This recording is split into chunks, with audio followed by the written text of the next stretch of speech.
What is up, guys? Zach Ginn here, and in today's video, you are going to watch me cold call live. I don't know where I'm calling. This is going to be completely random, where I'm going to cold call motivated sellers. And what I'm going to do is cold call and close sellers in front of you. Hopefully close some sellers. You know, I every single live, I usually get one or two deals I can close, but you never know, right? This is live, so we don't know what's going to go on. I think that is the point. I think that's the big fun of the show is we really don't know what's going to happen, right? Like, could go this way, could go that way. We have no idea, right? And that is the fun of it because I show you what actual wholesaling real estate looks like from, I'll call myself a quote unquote expert. I don't know, maybe I know what I'm talking about a little bit about wholesaling real estate. But really what I want to do today is cold call sellers live. The Watch Me Cold Call live show, whatever one you want to call it. I'll call it whatever show you want. But yeah. Audio looks good. And yeah, we're set up to go, guys. So that's what we're going to do, guys. We're calling Zillow for sale by owners. This is shocking, but this is my 34th, which means that's a lot of hours of live cold calling, right? And we got a lot more out there, right? But just to make the episodes kind of congruent together, where I'm kind of doing random, everything like that, we'll call it episode 34, right?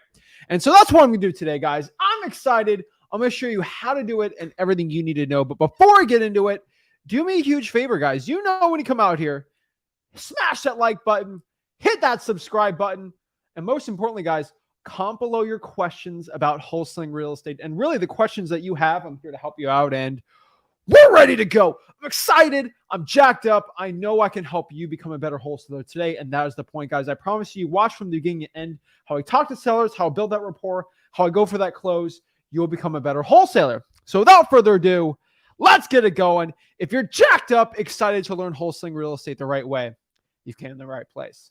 Let's break it down. Woo!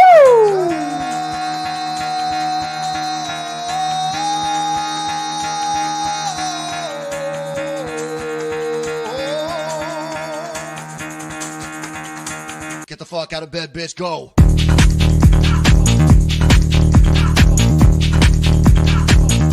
Get up, and get the guy go.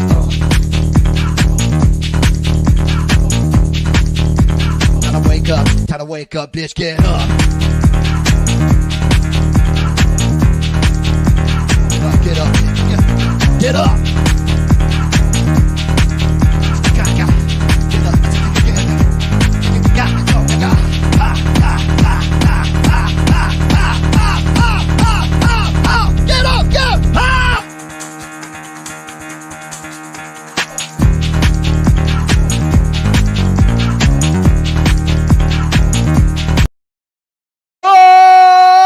Snap.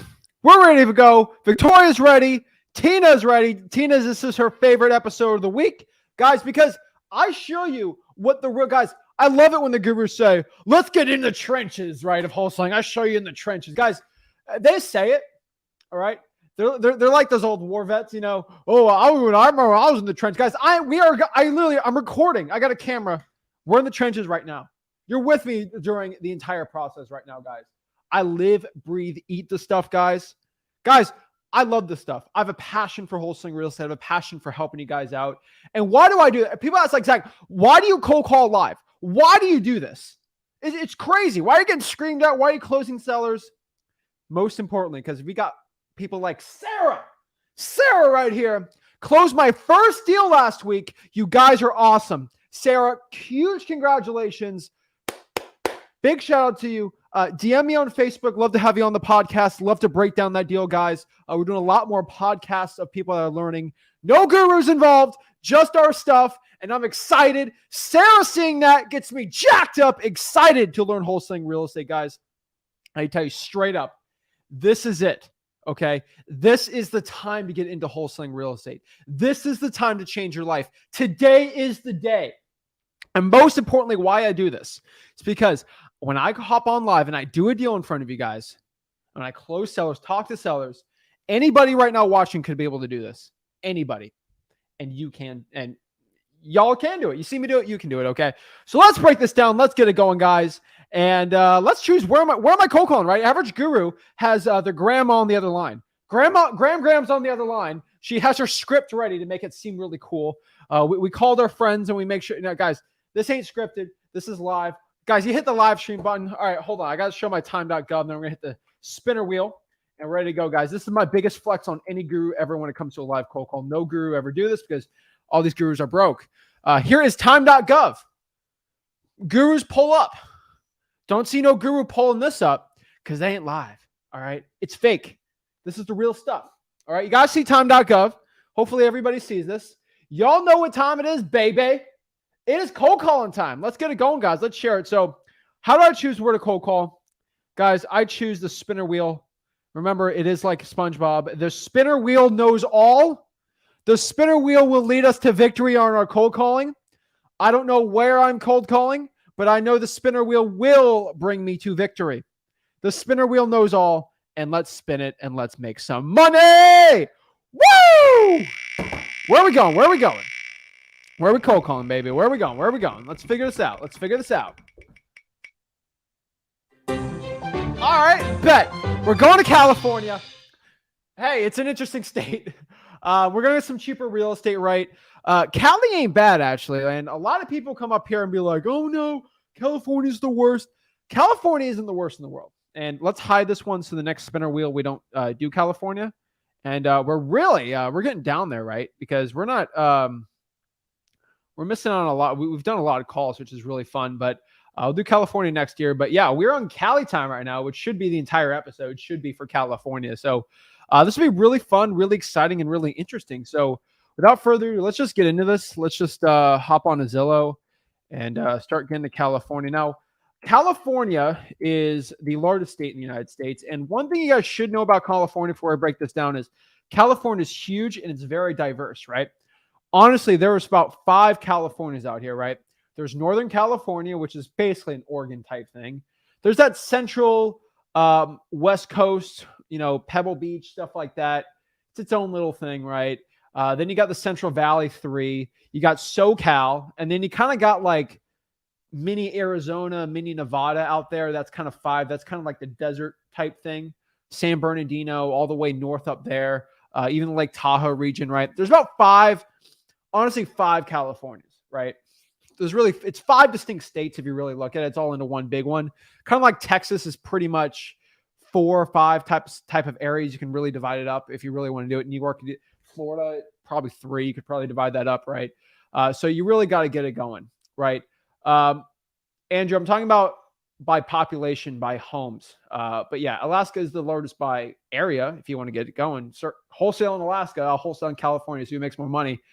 There's more money it's the largest one by GDP, largest one by everything, right? So just understand that when people think California, they think I'm a wholesale in San Francisco Bay Area. That is not what it is, okay? Because those are like $3 million homes. The ones out east, even the Central Valley, they're actually pretty cheap, and you can wholesale those really easy, right? I mean, easy to a point, right? So that's what we're going to do today. We're going to just do some California. Let's just look up really quick. I know this is going to give me a stress, but let's look up the California median home price on Zillow. Honestly, I'm probably going to be not shocked by it, but we're going to see some interesting statistics on here. So the average house in California, which honestly not the end of the world right here, but the average house in Cali is $669,000, which honestly is not that bad if you factor in how high and low some of these are.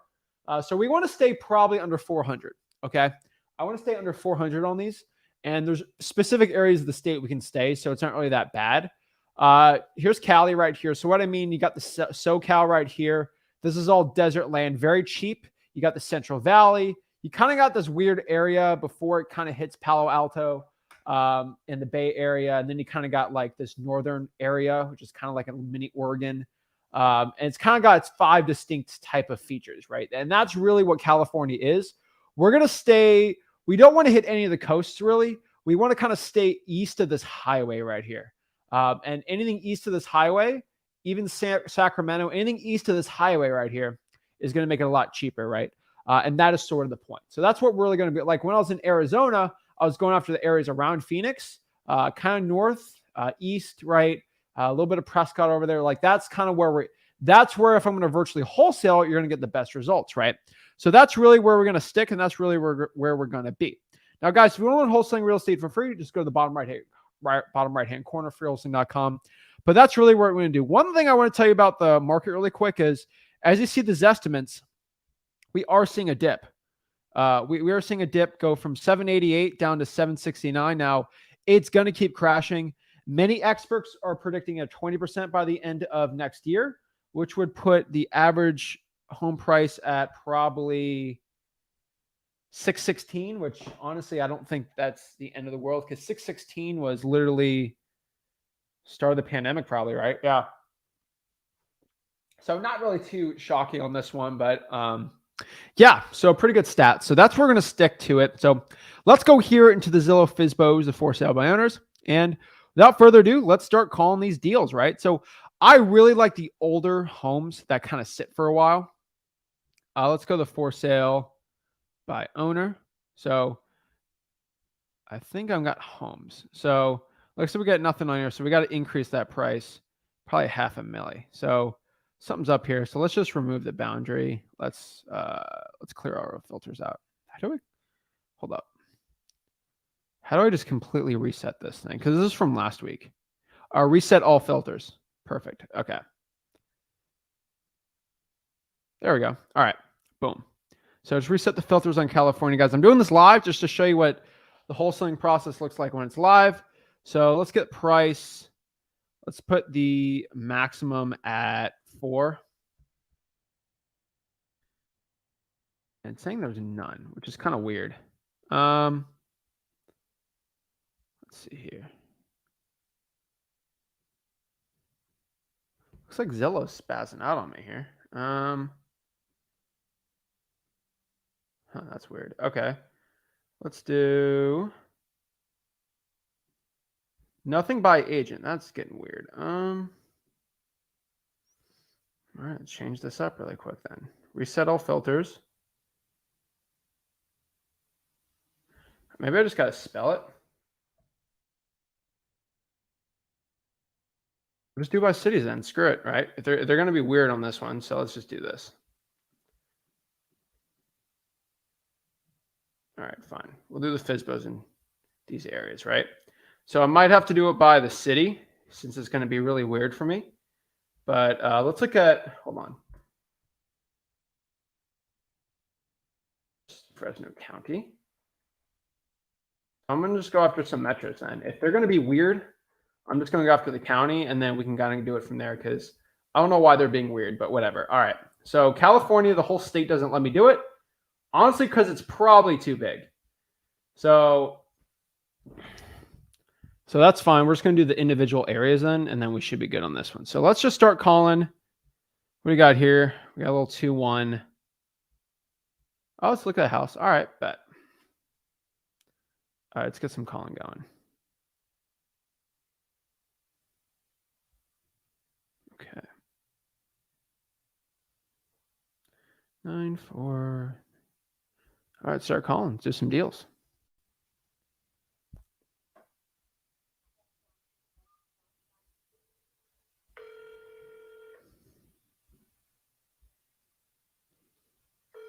So I set up the If you're calling about 1404 West Gotham Lake, please leave your offer and contact information, and I'll get back to you in a timely manner. Any other inquiries, please leave your message, and I'll get back to you as soon as. Let's make this one interesting, okay? Hey, this is Zach calling about the property here I see listed on the for sale by owner. Please give me a call back. My offer is... So if you can give me a call back, please let me know. Thank you. So that's creative. I'm just letting you know, quick creative voicemail I just did there. So he asked what my offer was going to be. And so on the voicemail, so I said, my offer is, press the mute button, bad reception, unmute it. Well, give me a call back. And then boom, because I don't have to give the offer out. Very interesting, right? And they're going to give me a call back. So when I get a voicemail like that, I like getting cute back, and that would definitely get a call back. Someone might not be happy with that one, but definitely an interesting one. So what do we got here? Decent little model home, $500,000. Why not? Let's just give this a call. Let's sort of see where they're at on this one. California's going to get a little weird, but not the worst thing in the world to call these things. So let's just start calling them up. seeing what we can do, right? So 33393. All right.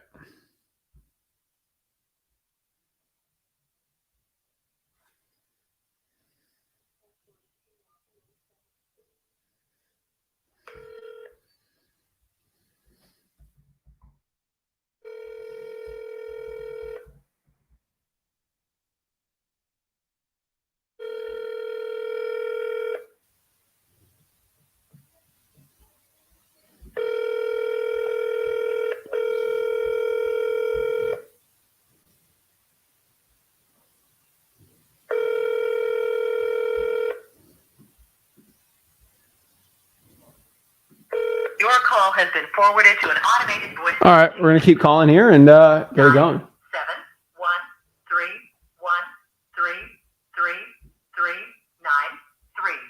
is not available. At the tone, please record your message. When you've finished recording, you may hang up or press 1 for more options. Hey, this is Zach. Please give me a call back whenever you can. Thank you. All righty. Boom, boom, boom. All right, let's get calling here. People better want to answer their dang phones.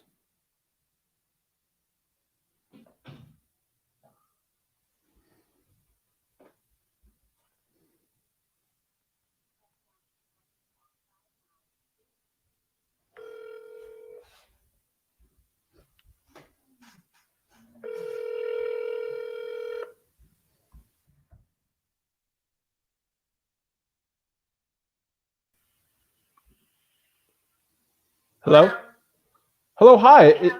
Hi, is this the owner of 1701 Dinuba Avenue? Yes, yes. Hello, hi, this is Zach. I'm calling my business cell, so this is a recorded line. I'm looking at this property here. Are you still looking to sell it? Yes, I am. Okay, what's your name? I'd rather not give it. Who are you with? I'm with myself. I'm looking to potentially buy the property. Are you 55? No. Well, you can only buy in this park if you're 55 or older. Oh, okay. So my partner who is over 55, these people drive me crazy. I have a partner that's over 55. I'll get one. Rick's not 55, so I'd have to go get someone else. Well, let's call her back because I do not like being talking to like that. 9286. She does not have the nerve to hang up on me like this. Plus, I just letting you guys 55 and older communities, they actually have to, by law, let I think a certain amount of people under 55. But yeah, because I deal with 55 and older communities all the time in Florida. But let's do it. Let me write this down. 55 and older. Oh, yeah. All right.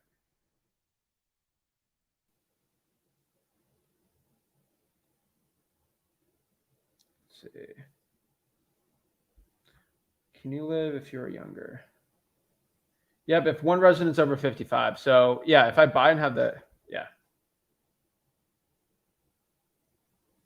Hold on, let me just reset the phone here. All right, let's get back. Let's dial this lady one more time. I think she's blocking me. I'm trying to figure this out. The call's not going through. She might have blocked me. We'll check it out though.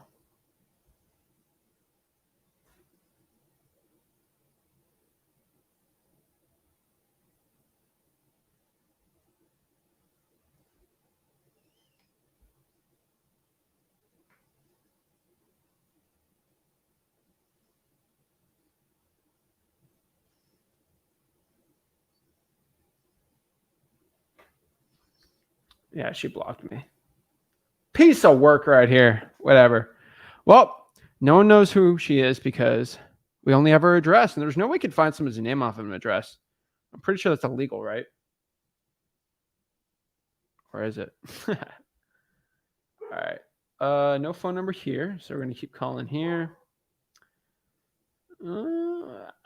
Okay. 559.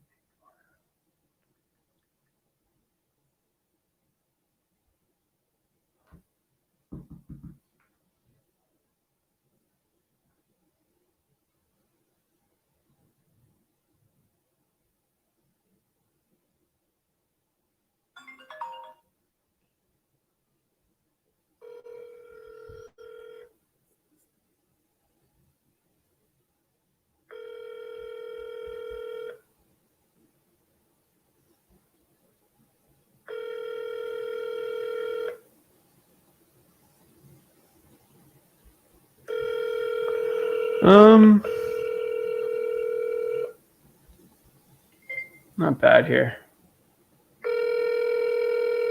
Let's see. Parentheses. Your call has been forwarded to an automated voice messaging system.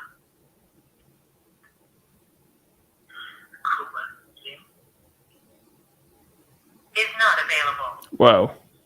At the tone, please record your message. When you've finished recording, you may hang up or press 1 for more options. Hey, this is Zach. Please give me a call back whenever you can. Thank you. All right, let's call this one. 9.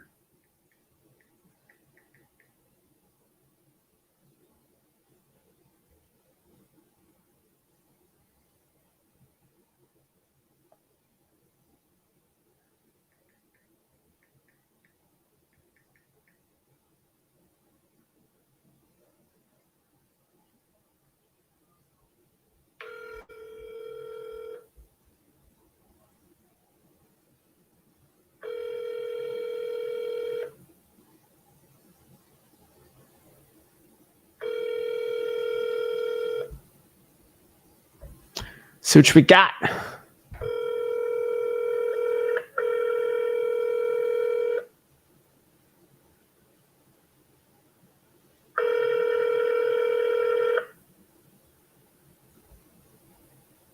right. I mean, Hello, sorry I missed your call. If you're calling about the mobile home for sale, please leave a message. I'll get back to you as soon as I can. For reference, you can see more pictures and information at space134.info. That's SPACE134.info. I have the home listed for $70,000. You can also currently see more pictures and information on Zillow.com. Thank you. Have a nice day. hey, this is Zach. Please give me a call back whenever you can. These people are freaking me out in California. I'll tell you this. They all have this like professional Fsbo thing going on. I have no idea what's going on there. But all right. Let's go to... No.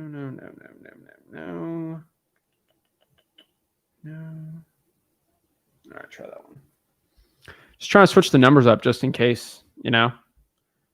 So we're going to do some older ones on here, guys. The reason why I'm doing the older ones is just because it gets a little easier. So let's do some... Okay. No phone number, though. It drives me crazy. You got a nice looking house right here. No phone number. Come on, man. Isabella.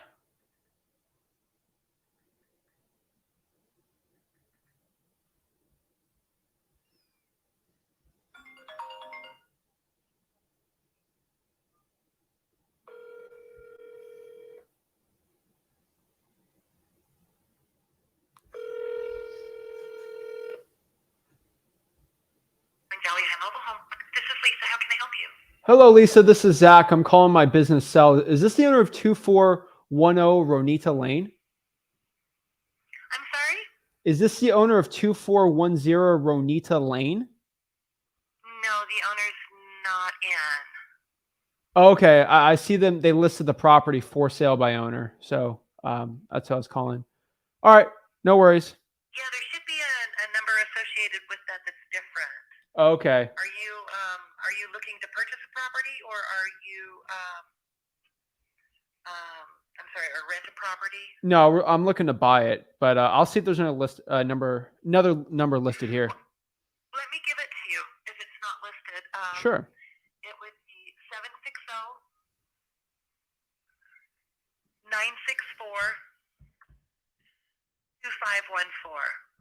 Perfect. Thank you so much. Okay? All right, thank you. All right, bye. All right, let's go. Let's call this one. Oh, it's on here. Oh, okay. Never mind. All right, bet. 4, 2, 5. All righty.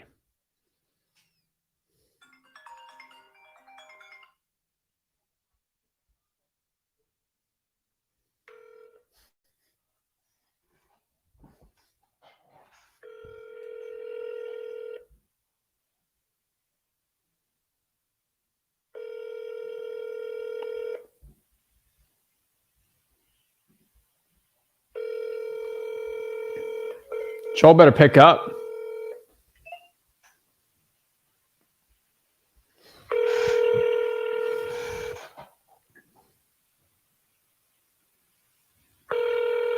Hello, this is Eddie Joel. Leave a message, and I'll get right back to you. Thank you.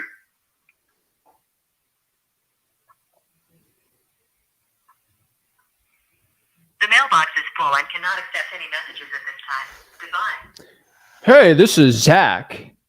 And if you can, please give me a call back whenever you can. Oh my gosh. All right, let's go here. These all have like numbers on them. I'll pay you space rent. Do you have a number on this thing?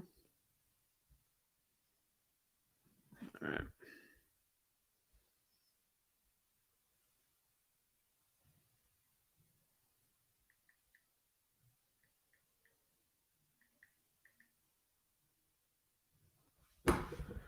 And this one's looking pretty beat up.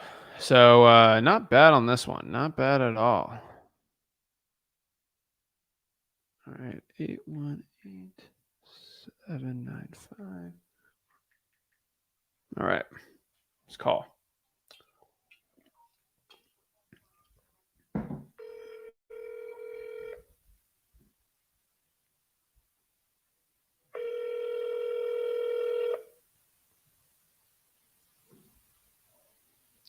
See what we got here.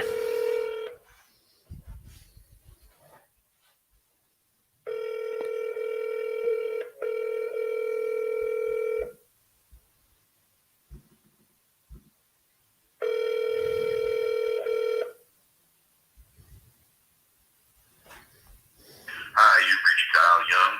Please leave me. Let me try from a different number.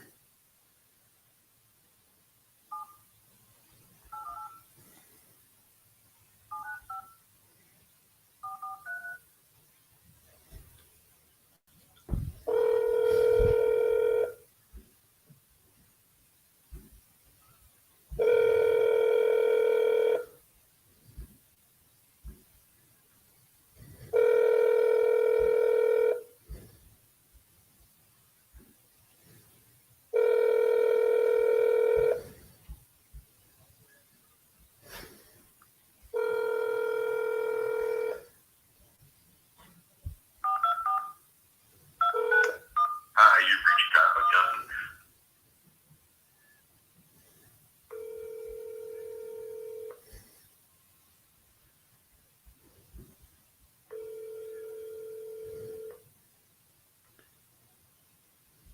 See what we got.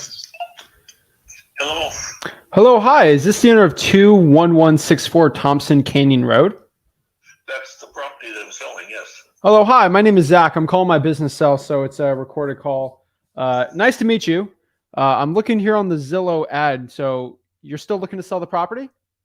Yes, it's for sale.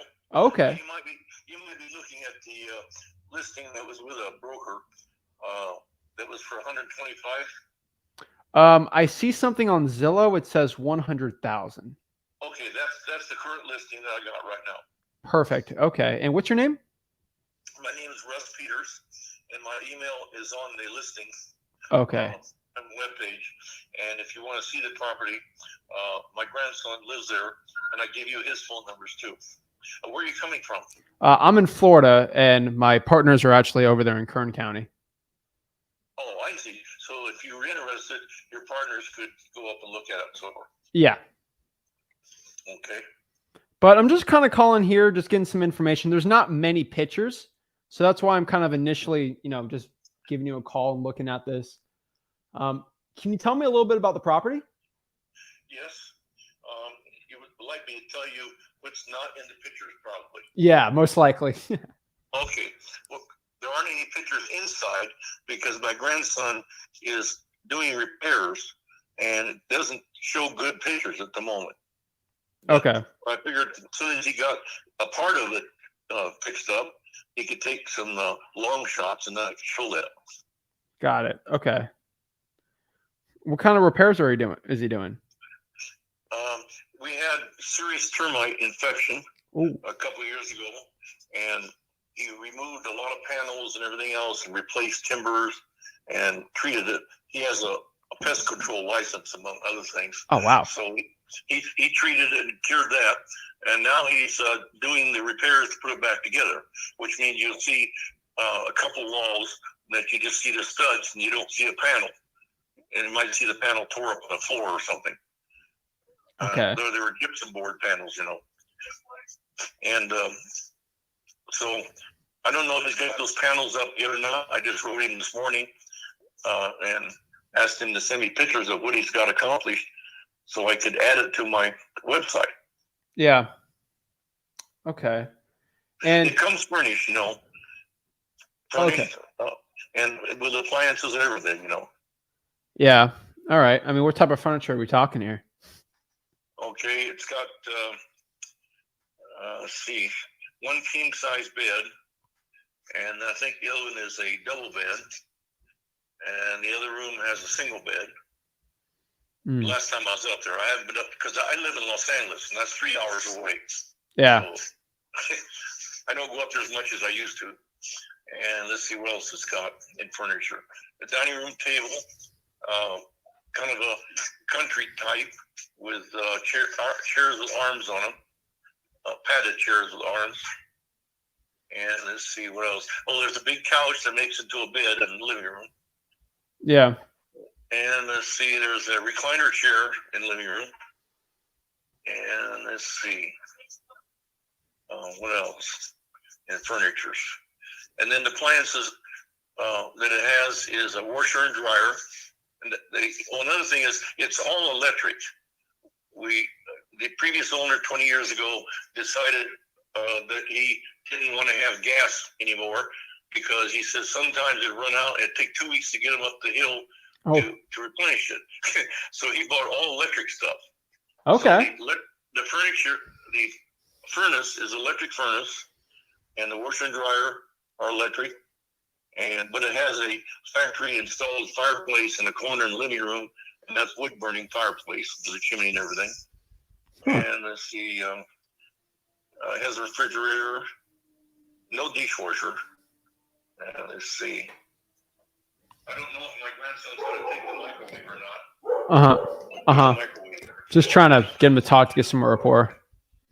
It's not built in. It's just the one that sits on the counter. Okay. I got it. I mean, Russell, what's the story on this property? Like, was this something you used to live in? Is this your grandson used to live here? What's the story on this? No, my son lived there. I bought it from my son, who was a truck driver, about 21 years ago. And he had a need for a large garage with a hoist so he could work on his equipment. So what we did is we paid a contractor to put in a cement slab. I just couldn't get here, so I designed it and got the permits and everything else. And we built this 20 by 40 a post and beam garage. You know what that is, a post and beam? Yeah, I believe so. Yeah, well, you'll see the picture on the website. That's post and beam, where one side is made with real large timbers, real heavy ones. And then we bought the metal panels, corrugated panels that are pre-painted. Oh, I get it. Okay, yeah. All right. And we put those over the framing on the roof and also on the sides. And then we bought 2 overhead doors, and he bought a hydraulic hoist. And let's see, we have an air compressor there, 220 volt. Does the hoist come with the house? Yeah, it comes with the house. You don't take that away.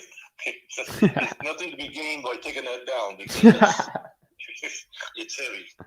I bet. And I don't know if anybody would. They can buy them new, you know. So Yeah. and they say, also in the permit, I got a toilet and a sink. Got it. Because it's kind of neat in the shop to have a toilet and a sink handy, not have to go in the house. Okay. And just for a reference for me, if I was going to buy this property from you, what work will be done on it and what work would I have to do on it to sort of give it to a livable condition? Okay. All right.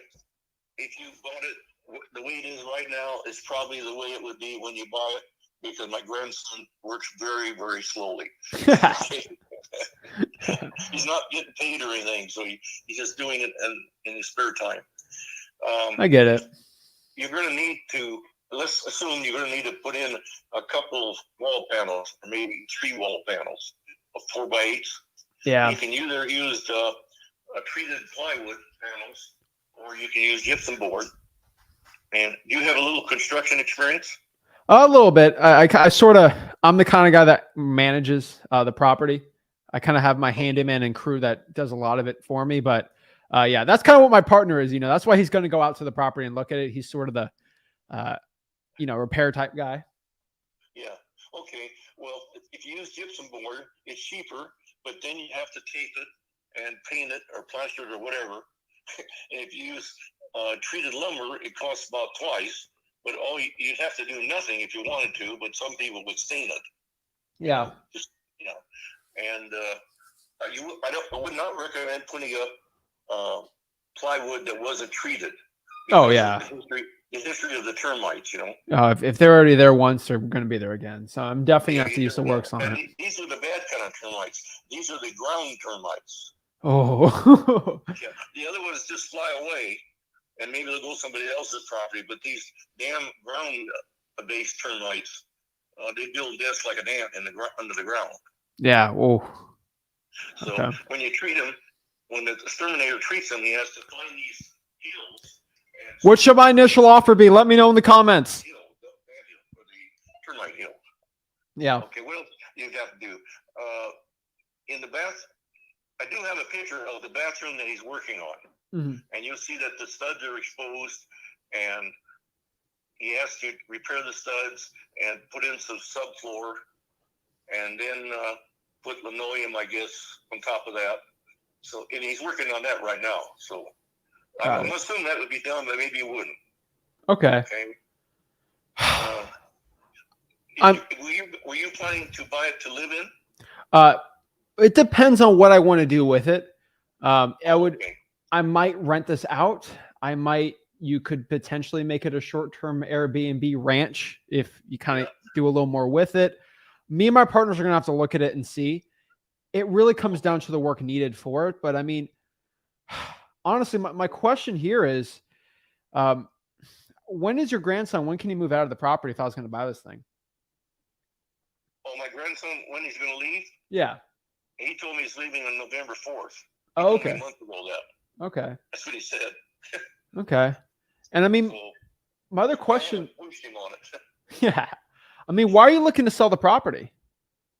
Oh, because in the old days, 20-some years ago, when my son was there, I used to go up there all the time. In fact, there's one bedroom was my bedroom.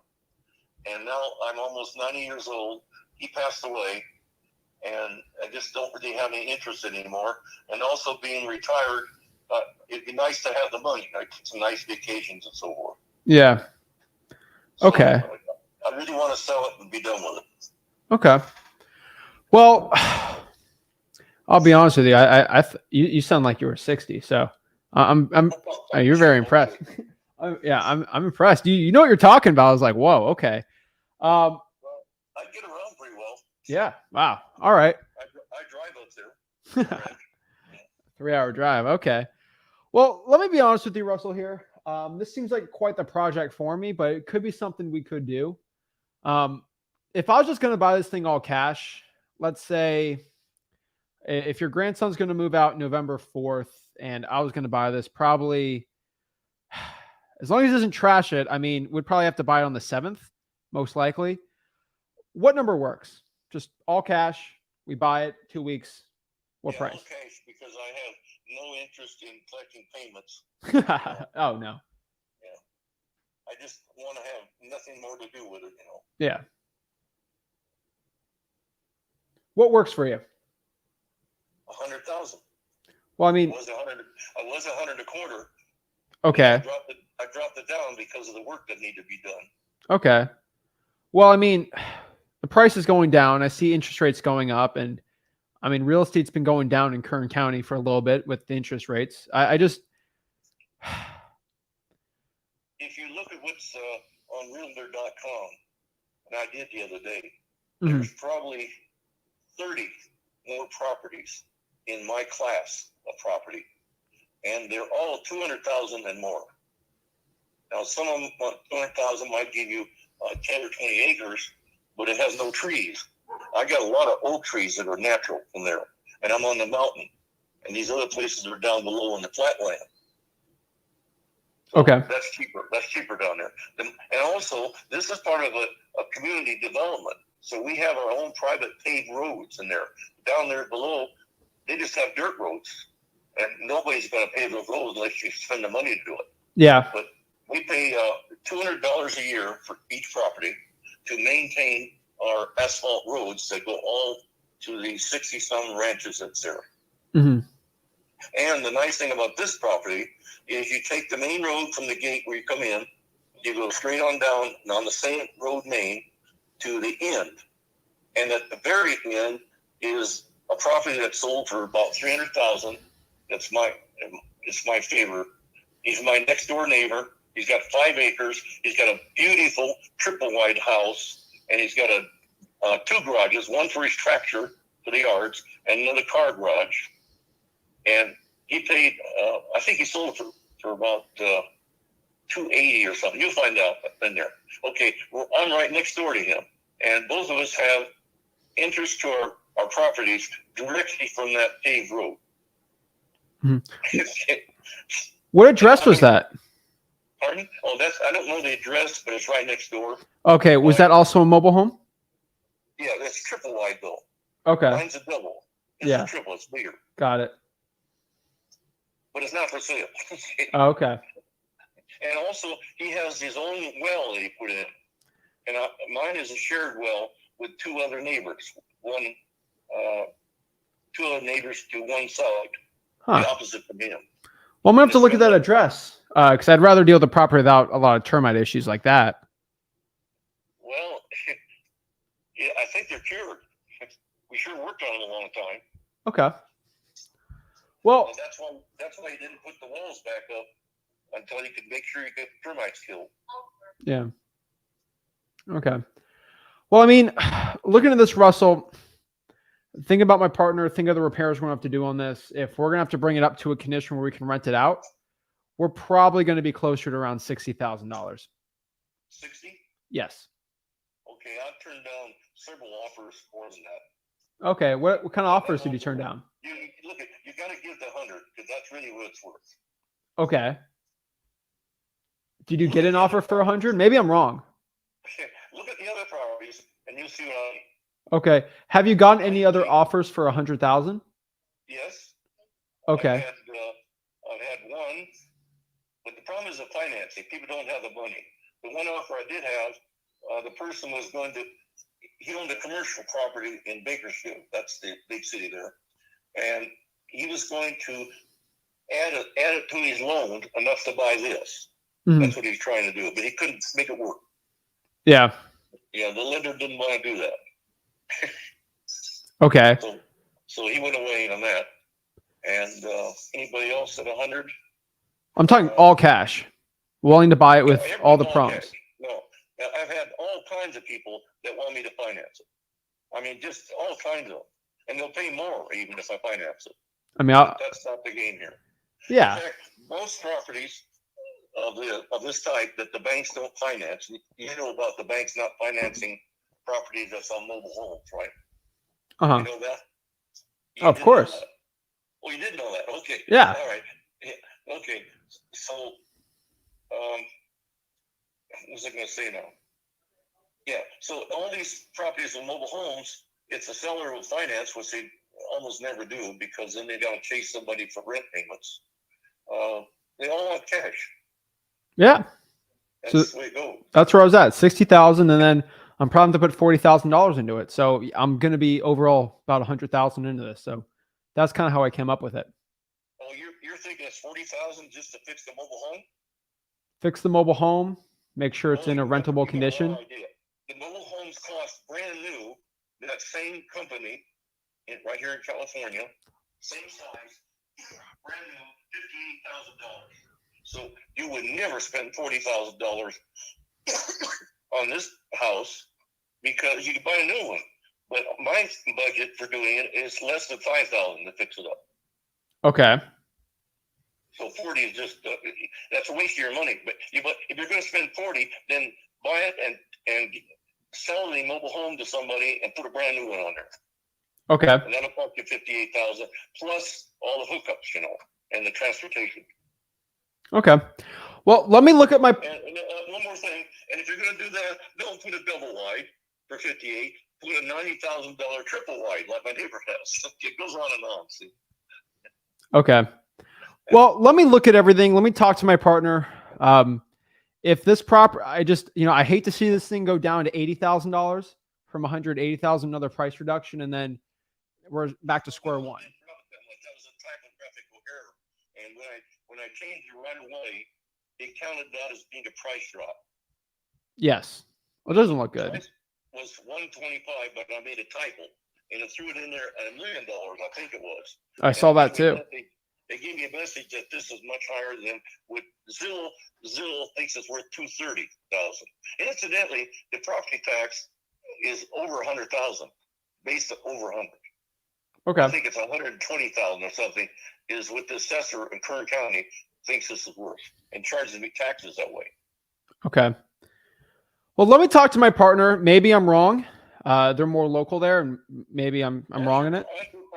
Your partner, if he's got any experience buying properties for less than the tax rate, the assessor's value. Okay. I've never in my life bought something less than assessor's value. Okay. Well, we'll go. And incidentally, I'm a broker too. Incidentally. Okay. Sounds good. Right. What's your name? My name's Zach. Jack, right? Zach with a Z. Zach with a Z or Jack with a J? With a Z. Z, Zach. Okay. All right. Nice chatting with you. Nice chatting with you. Let me look at everything, right. and we'll give you a call back. Okay. Have a nice day. All right. Have a great one. Bye. Thanks, Russell. All right. Well, that was a good conversation. He got the Confederate flag price. That's all I could say. If you got a flag like that, hate to say I don't judge, but I am going to judge. And usually those properties have a bunch of problems on them. So I see that. I call it the Confederate flag price. Okay. And they got the Confederate flag price. Come on. You're in California. Why are you flying that flag in California? That's so stupid. I like, oh my, sometimes I go to houses all the time in Port St. Lucie like that. I'm like, what country are we in? Are we in the United States? Like, why are you flying that flag? It is, I will get in trouble saying this, but I do call you get a bigger discount when I see that flag. I'm just being honest, okay? Because it never looks good, okay? That's hands down probably the worst flag to fly in that state. But like, come on, that's so stupid. Like, I'd rather you have like a political candidate's flag than that, because that's just like, that never looks good. Because I try to, I don't even get into it, but like, I've had properties, and first of all, I don't like that flag. I think it's stupid, and I've never supported that. And number two, and this is like the logical side of it too, besides the other side. Number two, if I have a property, I've had a property once I tried to flip it, and there was that flag across the street, and I had so many people not want to buy the house because they didn't want their neighbor across the street having that flag. And I literally, I don't want to get into it, but we sold the house to I guess family that was okay with that. I just wanted to get rid of the property, just sell it, make a profit. But like, those flags reduce the price on the house so much when it's a neighbor that does that. But like, it's just stupid. I think it's so stupid that everyone's like, oh, we have a right to fly that. You don't have a right to fly that flag because HOA laws clearly state you have a right. Okay. You have a right in America to fly a flag in your house, but it has to be a flag of the government. And that is not a government flag. That's not a USA flag, which I will proudly have on. That's not a state flag. That's not a government flag. That's a flag of a government that got overthrown. Okay. And I tried to overthrow and then got lost. Guys, it will destroy your property values having a flag like that near you. Do not do it. I always get a huge discount on it. I just think it's so stupid. But rant over. I'm like, California, you're going to have that. The spinner wheel just wants to drive me crazy today. The spinner wheel just wants me to have a good time today. But rant over. That's so stupid. But whatever. We'll get into another one. I'm like, oh my gosh. It's so funny. All right, let's get back out here. Lordy. What am I? What do I have to be dealing with that today? Oh my gosh, it's so funny. Whatever. All right. Bakersfield, the most. Let's a vacant lot. The most exciting. Bakersfield has to be hands down the most exciting city in the world. When I hear someone's in Bakersfield, I'm like, whoa.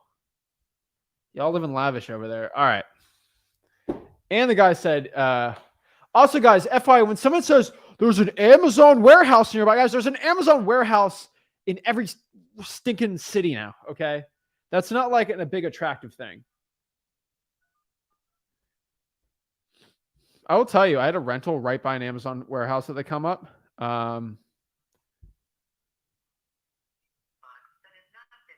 Straight to voicemail, whatever.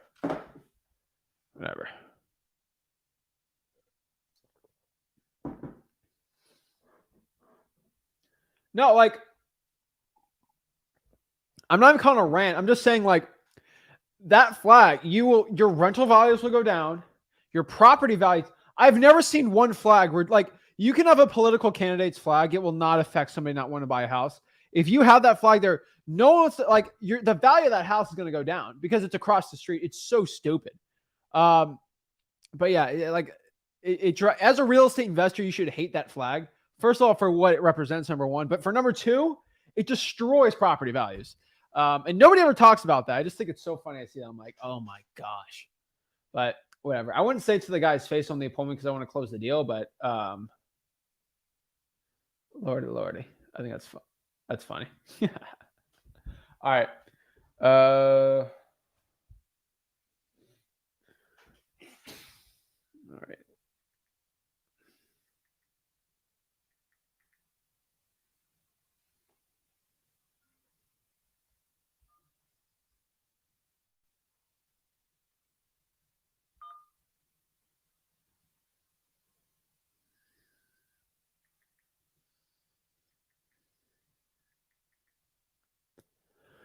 All right, let's see if we're working up here.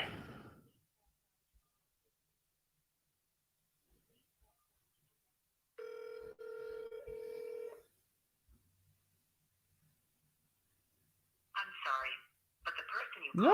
called has a voicemail box that has not been set up yet. Goodbye. Bye. Check my head. All right. We got 3-2 right here. Decent property. Pretty mountains though. All right. Cash has closed, current market value. Seller offering credit. Cash has closed, current market value. Price reduction to list price for deferred maintenance and repairs. I like that. Deferred maintenance is music to my ears. So they defer the maintenance to me. Not bad, not bad. I don't mind that, right? All right, let's do this.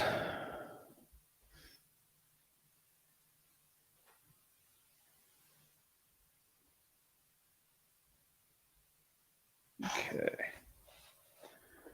All right, let's get this one going.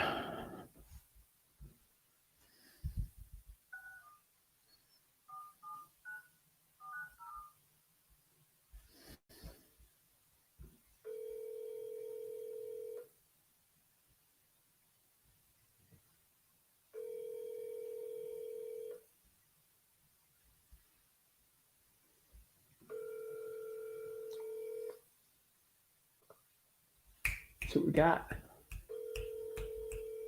Answer me.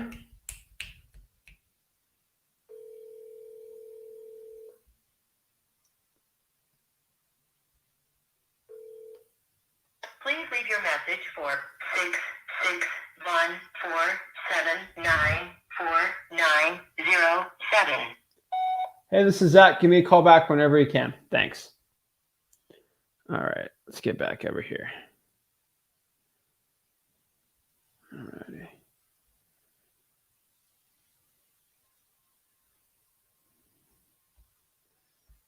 Okay. Let me answer this quick comment real quick. So, got a couple comments on this, so I'll go answer this really quick.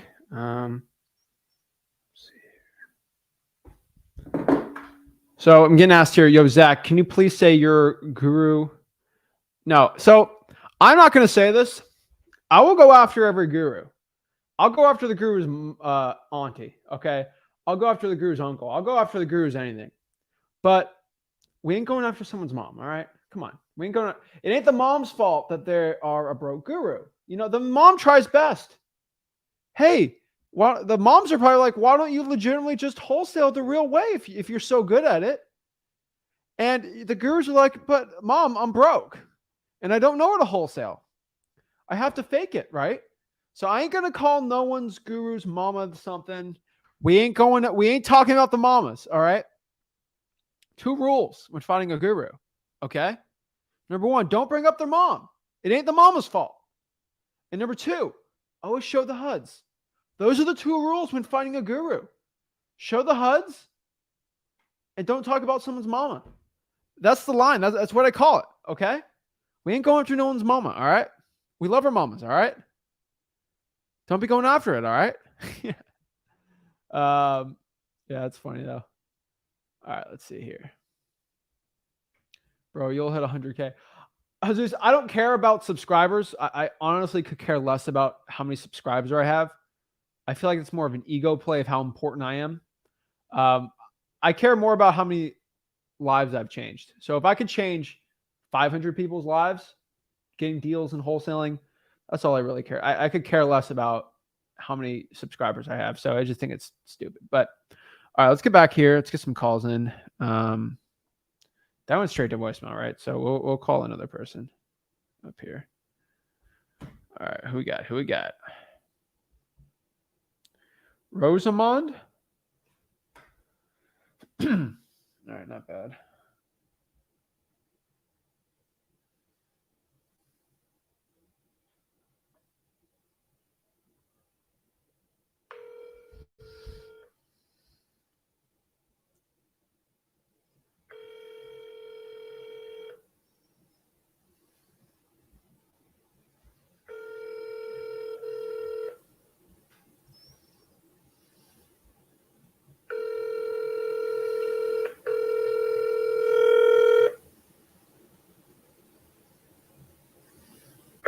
The call has been forwarded to voicemail. Please leave a message after the tone. Hey, this is Zach. Please give me a call back whenever you can. Super sad. All right, next one. So 1-1. I mean, mostly in California, we're going to be really close to these mobile homes, and obviously just got to get to the right person, but not bad.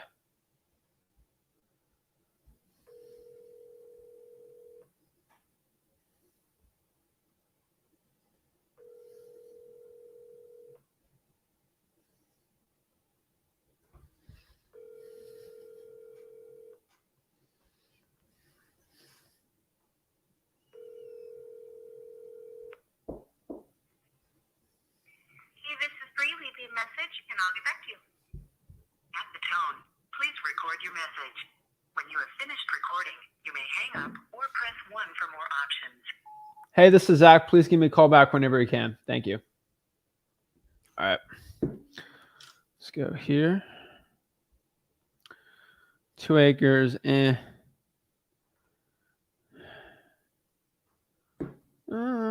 There's solar panels on this one.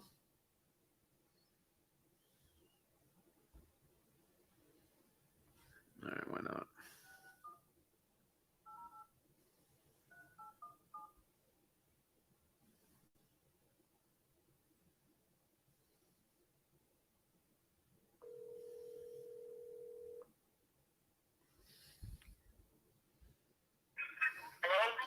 Hello, hi. Is this the owner of 200 Garnacy Avenue? Yes. Hello, hi. This is Zach. I'm calling my business self, so this is a recorded line. Are you still looking to sell the property? Yeah, I'm not. Honestly, I've had so many different agents call me because of the way that the thing is right now. If you don't have a buyer, you're not representing a buyer, or you're not making an offer, I don't want to really talk. Well, I'll be looking to buy it with my partner. Okay. Yeah, so I'm not. I can give you my email address if you want. So I'm driving on the freeway right now, so. Oh, okay. Yeah, sure. What's your email? It is. My name is Christian, CHRSTIAN, under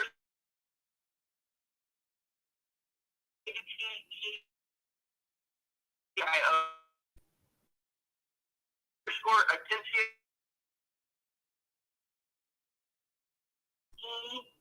EN as in Nancy C. Perfect. Okay. Do you want me to email you some information then? Please. All right. Sounds good. I appreciate it. Stay safe. Yes. Thank you. All right. Appreciate it. Yeah, I want to keep the people safe. Don't want to. I don't want to get somebody in trouble, So why not? All right. Let's see what we got next.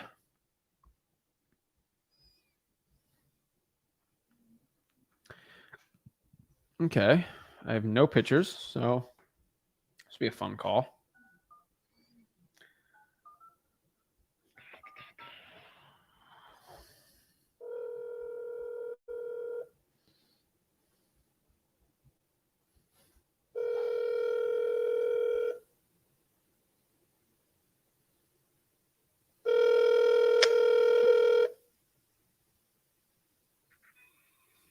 Hi, this is Oscar. I'm not available right now. Please leave a message. Thanks. At the tone, please record your message. When you've finished recording, you may hang up or press 1 for more options. Hey, Oscar, this is Zach. Please give me a call back whenever you can. Thank you. All righty. Oscar better pick up, dude. All righty. No. Okay.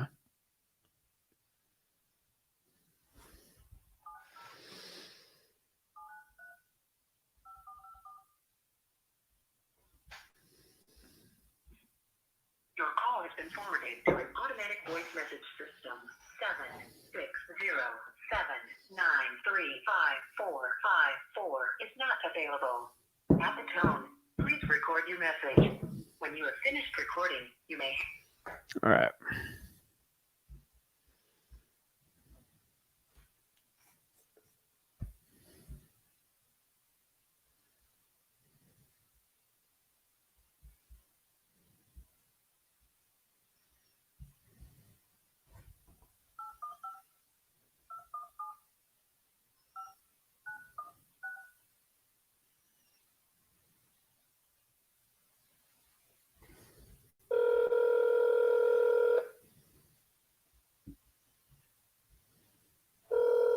So that's the next ranch. We're going to skip that one. All right, let's go to the next area.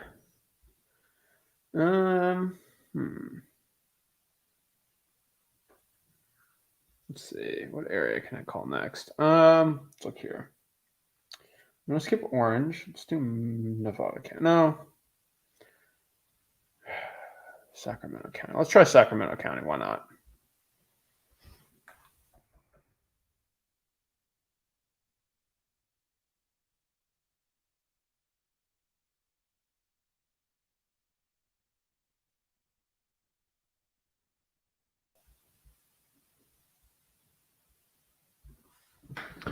All right, Sacktown. Sacktown or Zachtown? Oh, yeah. All right, let's call this one up.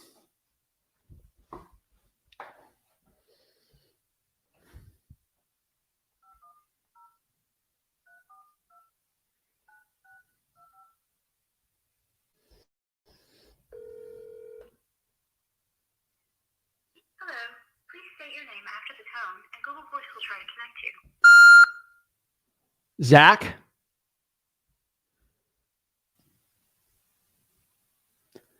See what we got here.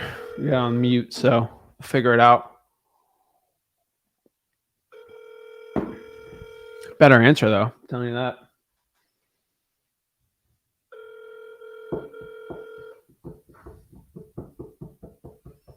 What do we got? What do we got? Hey, this is Zach. Please give me a call back whenever you can. Thanks. Drive me nuts here. All right.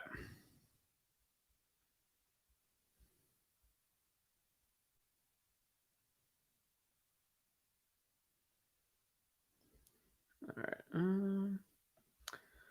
Shining Star Drive. That's a cool one. We're looking for lower ARVs. This is a pretty cheap one. What is this? This is a lot of land. Tiny modular home. All right. Give it a shot. Why not?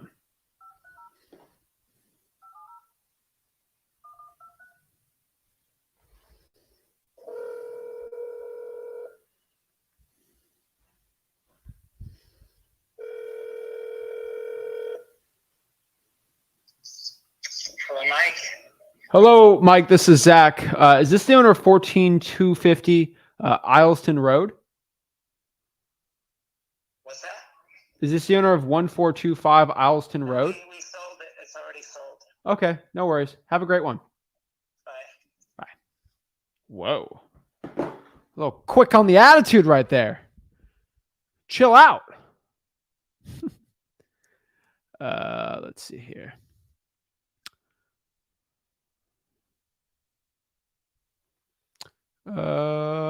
I mean, yeah, why not? I'll give you guys the StreamYard link. I'll put the StreamYard link in the wholesaling group if you guys want to talk. I have a question about it. I'll give priority to anybody that's currently cold calling right now. If y'all are cold calling, we'll do it. All right, hold on, let me log in. All right, let's see. Look.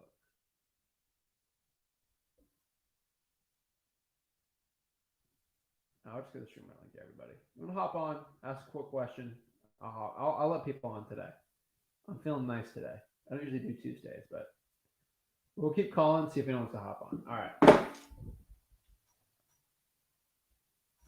So this is a very common question I usually get. So Zach, on Zillow, when you first choose a state, where do I go see the value of the homes in that area? I choose the values of the homes in that specific area. Well, I just figure out because I put median home price. So for California, I put California median home price. Pretty simple for me to do. Works pretty well. But that's honestly how I do it. So yeah. Olivia's got a good one here. So when the seller beats you up on price, how do you handle that? Stated firm to the number. So when the seller's beating up on price, usually they're beating up on price based on three main factors, right? So either the factor is going to be off of, actually, let me just write it down because I think this is a pretty good one. So when somebody decides that they want to sell their property, especially in wholesaling real estate, they make that decision to sell to you in wholesaling real estate off of three main selling factors. And I want you guys to understand that how sellers make their decisions, okay? This is basically the most principal basis of selling ever, okay? So sellers make decisions in wholesaling real estate based off of three main factors. And let's break these factors down right now, okay? So the three main factors people make decisions on selling their property, especially on the appointment, especially on the closings that I do in wholesaling real estate, all come from this, okay? So these are the top three. And we'll make it, does that even change this? I don't think it changed that. All right. So there's three main factors, okay? So I shall erase it. Let's do the first one, okay? It's kind of like a flow, and that's the best way I can describe it, okay? So flow number one, quote unquote, is pretty much just going to be, flow number one is going to be basically emotion, okay? Emotion is how most wholesalers choose if they're going to sell the property, right? Okay. Most people get very emotional when it comes to selling the property. Okay. Most people, when they're saying, hey, how much do you want to sell the property for? What if you can just get rid of it for cash? They choose their emotions, and that's how they make a decision. They want to get rid of the property. Now, number two, they will go off of logic. This price has to work, right? It's all about price, right? It's pretty much, numbers. That's how people make logical decisions. Does this quote unquote make sense? That's how people make their logical decisions. Okay. So they're either going to choose emotion, number one. Hey, get rid of it, cash. You don't have to deal with your problem. That's where most people choose they want to get rid of the property, right? Especially when I'm closing somebody. Now, they might go, the second are the people that are very logical. They're pretty much stuck on price, ex-brokers, stuff like that. They do the comps, they do all that fun, fancy stuff, right? And then number three is going to be people make a decision on selling their property and wholesaling based off of fear. This is pretty much the three bases of people making decisions in wholesaling real estate. And this is the one your guru ain't going to tell you. But fear. And why is fear a big one? Fear is a big motivator. Fear sells, guys. Why do you think politicians go really hard in the paint on fear? Because they want to fear you. If the other side wins, the worst in the world's going to happen, right? Like that's how they sell too. Like if you look at politicians, they're very similar to this if you really think about it, because politicians will get you emotionally charged about something. They'll say it's logical to vote for me. And if you don't vote for the other person because they're evil, then the bad things are going to happen. That's how they sell. And politicians been selling it for decades. Okay? Decades. They've been doing this for decades, politicians. So you got to understand, if politicians have been doing this, salespeople have been doing it for the same length of time. And what you understand as talking points of getting people to make decisions, you have to focus on the top three there. So you got to decide, what is your seller, what is their basis of selling? Are they kind of talking about emotion, logic, or fear, right? Where are they really coming from here? Honestly, what I found is if the seller is stuck on price, they're stuck right here on logic, which is not a big deal. But you got to understand, especially in wholesaling, when you sell or you do a sales pitch on a seller, it's really kind of a split, right? And honestly, what I found is I have found that about 80% of your sellers are going to sell based off of emotion. 10%, let's do 15. 15% are going to decide to sell the property based on logic, and then 5% are going to decide based on fear. So how do I go from there, right? There is a very, very clear process the way I do it. We'll use blue. But pretty much just say, hey, Mr. Seller, okay, how would you just get rid of the property? We don't deal with it. You don't have to deal with the hassle, the emotional process, all the hassle of dealing with the property. What if I could just buy it real quick for cash and deal with it? That's emotion. No, I need a better price. So now we're on logic. Well, why do you need the price? How did you come up with that price? What you try to do when they're stuck on price is you try to kind of break, and you kind of, you kind of try to destroy their logical frameworks, because their logical framework is kind of like a house of cards. And that's the best way that I can explain how logic works. So how logic works is it's like this little house of cards. They got the little building blocks here, right? And they got 3 here. I know my handwriting sucks. And then this is their little, they built something, and this is what they call how they came up with the price. Okay. This is logic.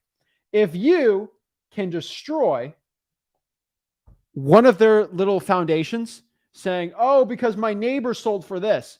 Well, was your neighbor a mobile home like you? No. Boom. It gets destroyed. Their whole foundation of what their price is actually doesn't matter because their comps were off. That's how you throw them off. That is how you throw their logic off, because their logic's usually not sound, and they're not professionals, so their pricing's out of whack, right? And then from there, if they don't care about logic, hey, I'm looking at a bunch of properties. I got to make a decision on one. You know what? Give me a decision if you're going to sell this thing to me for 50 tomorrow. If not, I can't buy it. And you give them the ultimatum, and then the 5% they sell on fear, right? That is how you sell. That is basically the 3-step process on selling to a motivated seller. You go off of emotion, logic, and fear. That is how you do it. That is how I found. So if they're stuck on price, you got to figure out. So the question from Olivia was, if they're stuck on price, what do? I just ask them these questions. And these are the questions I have found the best success with when somebody's stuck on price. I ask them usually 3 main questions. Okay. Pretty easy, pretty simple. But number 1, how did you come up with that price, Mr. Seller? How did you come up with it? Then you try to destroy that, right? And then you kind of destroy their logic on that, right? And then since they're giving, so you're going to give logic to them. That's number 3. You're going to give them logic. What is their logic? Well, I have to do repairs, right? Number 1. I have to pay closing costs. I don't know all the problems of the property, right? So there is an unknown. And then obviously, like there's just, those are pretty much the 3 things, right? Like I got to do the repairs on this. I have to pay closing costs, and this is all unknown. And then also I'm buying this thing all cash. No financing. There could be an issue with this house. I'm taking a bunch of risk buying this thing, right? So I have to give them the 3 logical things on there, right? And you got to hit them. You have to give them logic, right? And that's honestly how you get them with logic. And then number 3, the most important part, right? If they're trying to hit you with logic, hit them back with it, which they should just list this thing with a realtor. Sorry, I'll get the restricted trademark for you guys. Why don't you just list it with a realtor? And here's the best part. Listing with a realtor is actually the most logical thing to do. If you want the most of the house, which most logical people are kind of like that, list with a realtor. Here's the thing I'll tell you. Most people, 95% of transactions are going to go with a realtor on market. The 5% are going to be off market, right? I know this is rough handwriting, but deal with it. They're off market for a reason. Usually repairs, the speed and convenience. If you want all of that stuff, if you want the most for the house, you want to get all this hand holding and things, go with a realtor, okay? And if you want to go with a realtor, let's make it red for expensive, right? If you want to go with a realtor, I suggest you buckle up, kiddo, because you're going to pay 6% in commissions. You're going to pay 6%. Wait, hold on. Let's just add 6% commissions plus 2 to 3% in closing costs, right?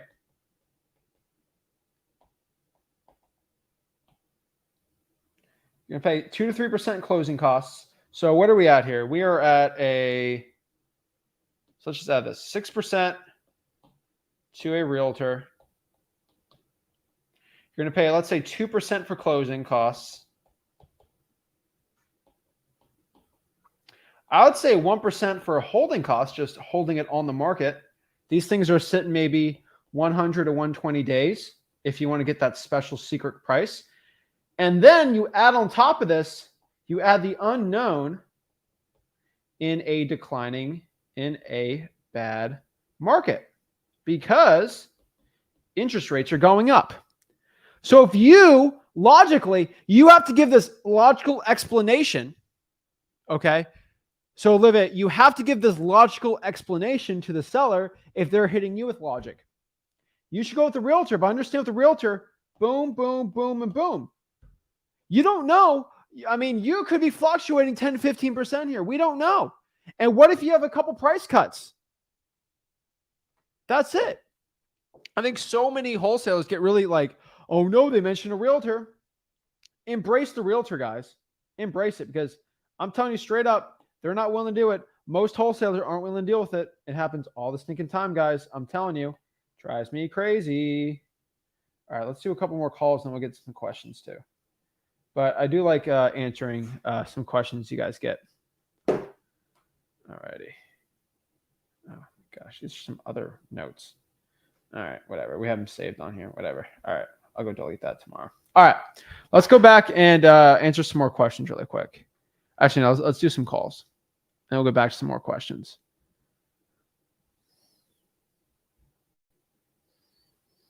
All right. Is this a garage? Let me call this guy real quick. Or gal.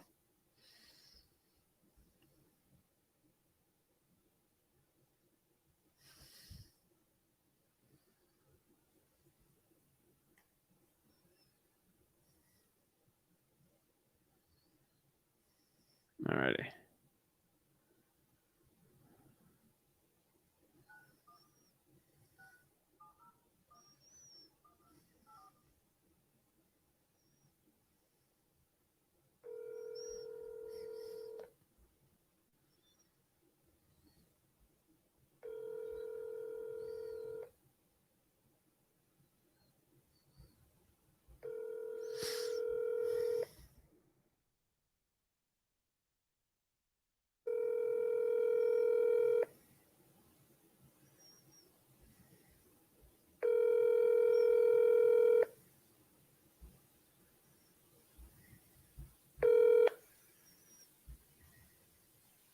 Please leave your message.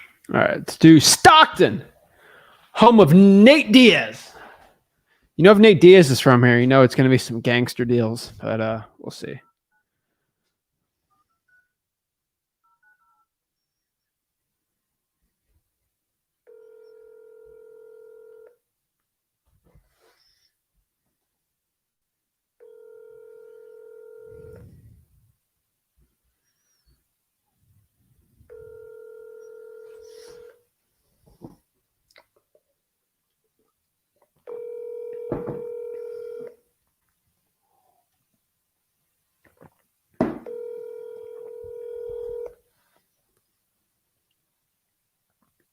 People better answer. Please leave your message for 209-423-0908. Hey, this is Zach. Give me a call back whenever you can. Thanks. All right. Drive me crazy. All right, let's go here. Okay.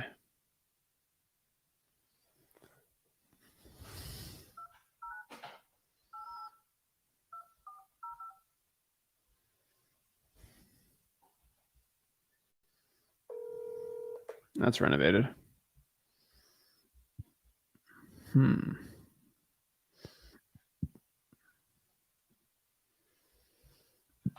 Too new.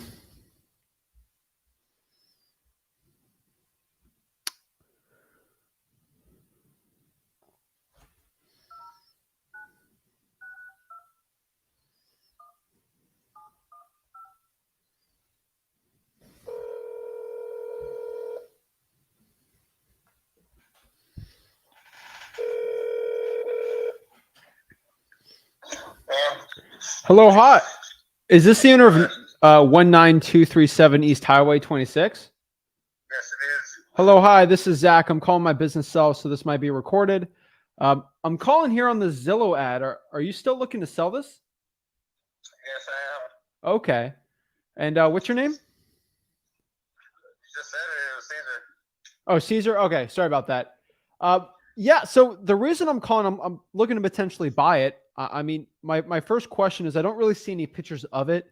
Do you know if there's another website that has pictures of the property? I don't know. Okay. Well, can you tell me a little bit about the property? Just a multi-use property, a little laundromat, car wash, and apartment out there. Okay. And is that 2-bedroom, 1-bath inside the laundromat, or is it if it's kind of all together? Like It's like a building, and it's like cut in half, and half of it's apartment, and half of it's the laundromat. Okay. So, I mean, could I rent it out? Like someone living there? Is that all permitted, like good to go? Or is, the county going to go crazy on me? I gave him a notice. They're supposed to be leaving at the end of next month. Okay. The tenants? Yeah, tennis. Okay. And if you don't mind, I'm just looking at the cash flow here. Do you know how much they're paying per month? Yeah, they're only paying $400. So I gave him a notice. Oh, wow. That's a good deal. Yeah. Okay. And I mean, I'm guessing I'm sort of buying a business with this. Do you know how much that laundromat's producing? Altogether, like with the rents and everything, it was bringing in anywhere from 35 to 45,000 after everything, netting everything and everything. A year? Yeah, but once you went with the new rents, I mean, it should be another 12,000 a year, so it should be 45, 55 a year. Okay. Are you renting this out to somebody that operates the laundromat, or do you own the laundromat? Wait, come again? I operate the laundromat. Got it. Okay. Alrighty. I mean, I'm looking for cash flow on this, and I'll be honest, I'm more of a rental guy, not a laundromat person. But if I could see the books and just kind of see how the operations look, I'm okay with that. As long as I probably have to have somebody come by and just check on everything. But if it's getting close to 55, then does that include the rent on the 2-1? That's with everything. Yeah, that's gonna be with the new rent with the when that'll be the rent when I get them out and get the new people in. Got it. Okay. I mean, it seems like a nice cash flow. I mean, why are you looking to sell the property? How old? Like 20 years, man. Just start traveling and stuff. So you know, you got business, you got to be there. Yeah, I mean, I get it. Okay. All right. And I mean, my last question here is, I mean, I see this thing's been listed before, and it's been listed and sitting for a little bit. I mean, is there a reason why this thing's not selling? Because it's, I mean, to sell that, it's I'm gonna right now. I'm waiting to get rid of the seats. Once I do that, I'm gonna go hit up on laundromat over. It's a real small buyer pool you're gonna get for something like that. You know, I get it. It's not like a single family house where you got millions of buyers for it. Either that, so now you don't put. But it's just it's like if you have a taco truck for sale, you know, you got a real small buyer pool for that. Just whoever's involved with taco trucks. It ain't not like a house, like a regular house. I get it. So, I mean, I'm looking here, Caesar, if I was going to buy this with my partner and just buy this thing cash, I mean, what works for you? Like, I just buy this thing cash. I mean, I have to have my team look at it really quick and just put eyes on it. But, like, what works? No games. $495. Okay. So, I mean, I'd probably have to be closer to the original listing price on this. What's the original listing price? The one August of last year. And what's that? $399. $399? Yes.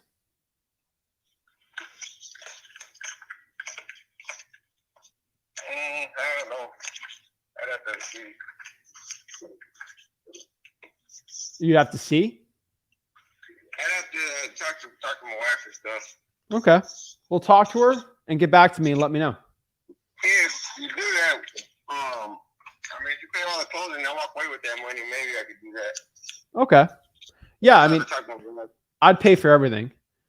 Yeah, if you take care of everything, that'll probably work. Okay. But I thought to talk to her, you know. Okay. Do you still think that's a deal? Well, I have to talk to her, you know, not his. Her, All right. Her money too, not just mine. I got it. Go talk to her and then get back to me and let me know. Okay. All right. Sounds good, Caesar. Boom! All right. That's 100. No. 95,000. Wait. Hold up. I mean, that's $95,000 price reduction. I just don't know how you get any better than that. $95,000 price reduction. Woo! Okay, I like that one. Okay, so it's a laundromat. Not bad. It's I mean, $95,000 price reduction on laundromat. So if he could, like he said, get 50 out of this thing net after everything for 400, it's a little weird in California, but not bad. Guys, this is why the spinner wheel chooses. This is why the spinner wheel chose all. This is why the spinner wheel has chosen California today. So I can get a $95,000 price reduction with that seller. Woo! Oh, snap. I like that one. That's good money right there. I ain't upset about that one. All right, 95,000.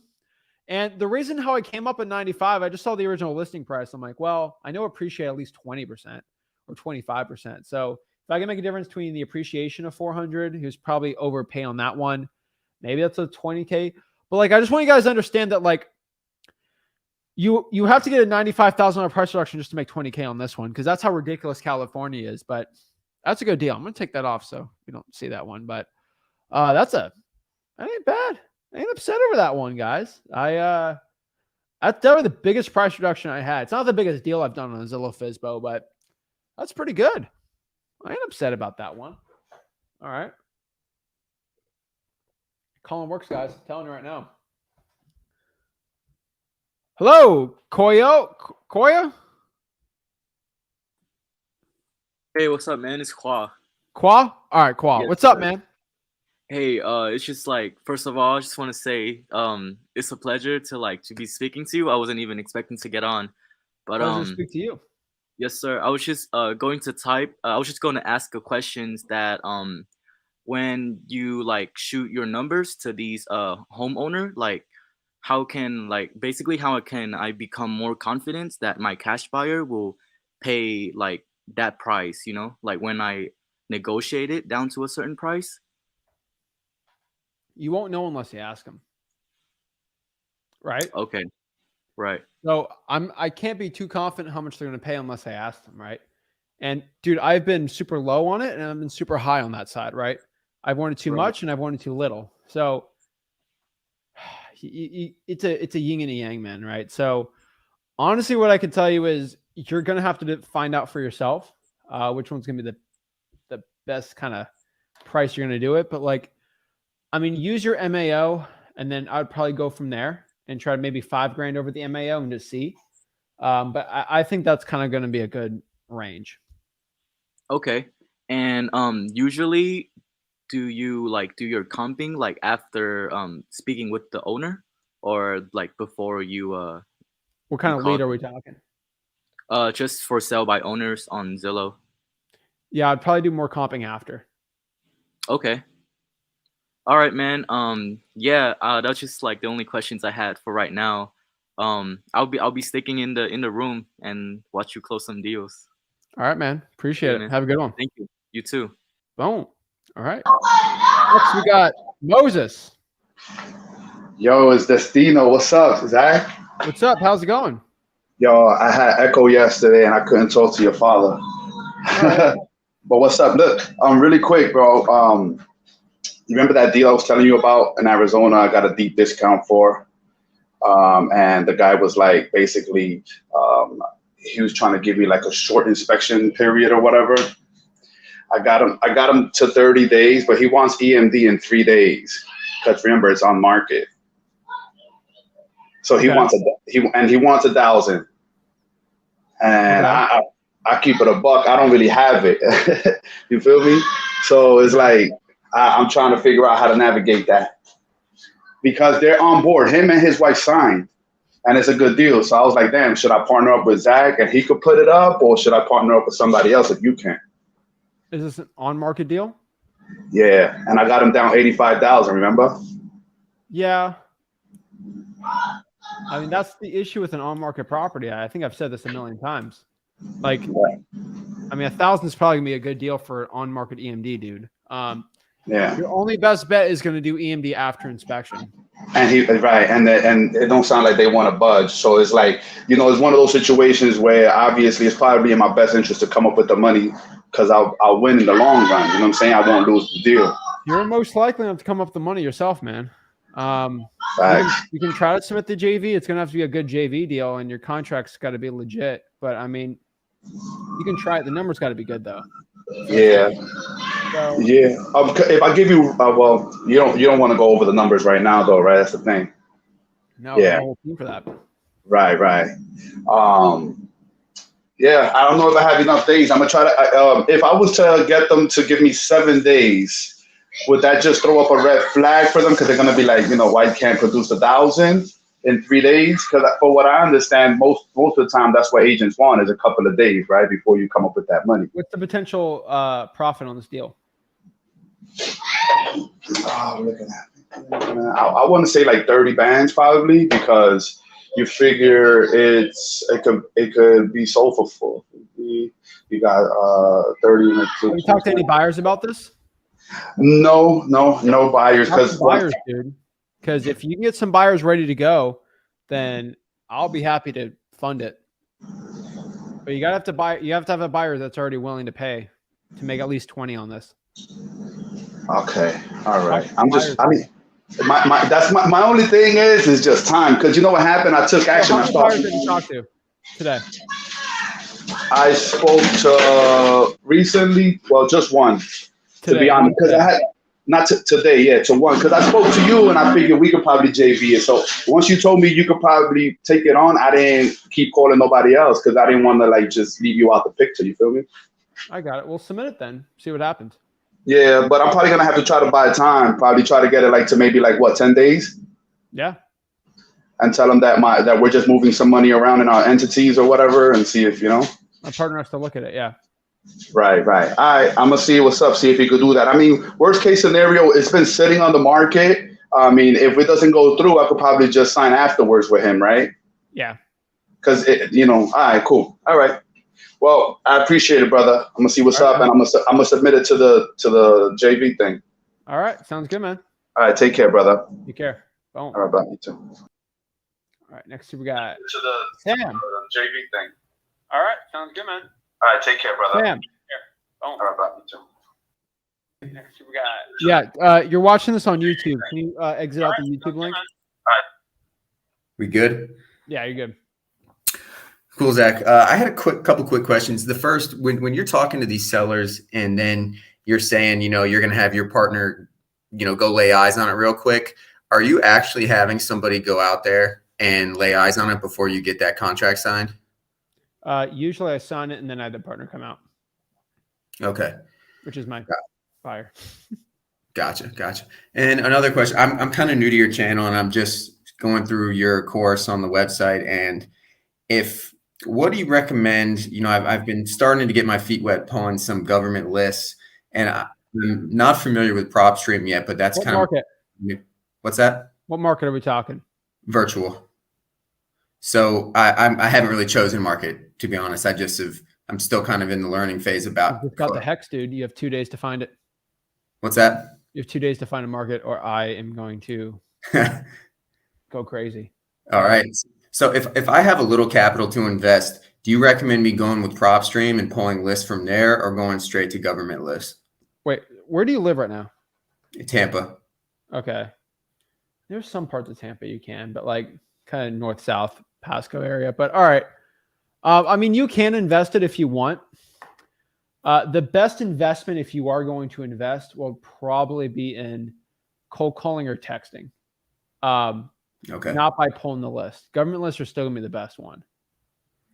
But I mean, dude, honestly, what I've said is y'all right now here, you are getting this information for free. So it does give you some money to invest if you are going to do it.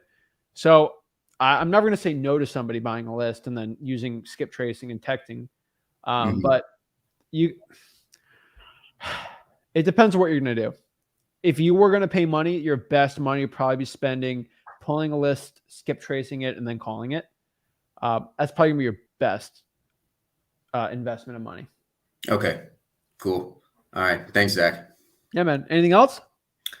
No, that's kind of it. I'm just still in that phase where I'm just getting, I want to look all through Florida, and then also I'm not against any particular market. I'm still pretty raw with everything.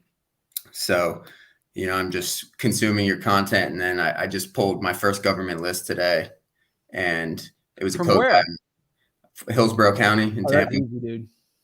Yeah, and then I got Tampa for the city, and then I'm waiting for the Hillsborough County list, and I just kind of want to go through those. And I was just wanted to pick your brain if I should skip trace those, because I tried doing True People Search and calling some of them today, but I wasn't getting much luck with people answering. Where in Tampa are you in? South Tampa. Okay, you're in Tampa. All right. I was hoping you'd tell me like Plant City or something. You can wholesale out there, but a little too far. But I mean, yeah, I'd probably do that. Okay, cool. I appreciate it. All right, man. Keep it up, dude. Thanks. Boom. All right. How do you feel about lists from Fiverr? I do not like lists from Fiverr. I saved you $2 from that one. I can tell you that. I don't like lists from Fiverr specifically for 2 reasons. Number one, I don't think the data is accurate at all. And number 2, these lists are bought. So one thing I'll tell you is this doesn't have to me because I don't have VAs that do this. And if they do, they get axed. Here's the thing. When you have a VA that's worked for 30 other wholesalers, they couldn't keep a stable job. All right. And I've been doing some hiring lately on some other parts of the companies I've been doing and other parts of companies. And one thing I found is if you've had 30 jobs in like 5 years, that's not a good look. Okay. Like for an employer like me, like someone hiring somebody, that means you couldn't keep a stable job because maybe your work's bad, or maybe you're just choosing bad places, or probably like you can't commit to it. And that's never good. So these VAs will go to my company, take all my lists, then sell it to you on Fiverr for like really cheap. So that's why, when I see a Port St. Lucie list for sale for like 2 cents each, they're my lists from like 3 years ago. So it's bad data. It's old data. Not a big fan of it. It's cheap for a reason. The data is just not that good, OG Wolverine. Oh yeah. We got We got the OG Wolverine. We got the real Wolverine. I love Logan Wolverine. I'll tell you that. I grew up on the X-Men. But he is not what Wolverine's supposed to look like, okay? Wolverine's supposed to be like 5'7", short, stocky, like crazy guy with knives out of his hands and wearing the yellow. All right, I'm talking about X-Men 92 type stuff, okay? I like the Logan. I liked his take on it, but that was early 2000s Wolverine take. This is what the comic book accurate one was. When oh my gosh. When they did the Multiverse of Madness, when they had the yellow wheelchair, chef's kiss. But yeah, I like the Wolverine. I like Wolverine. I think it's pretty cool. But yeah, I saw Ant-Man trailer. It looked pretty good too.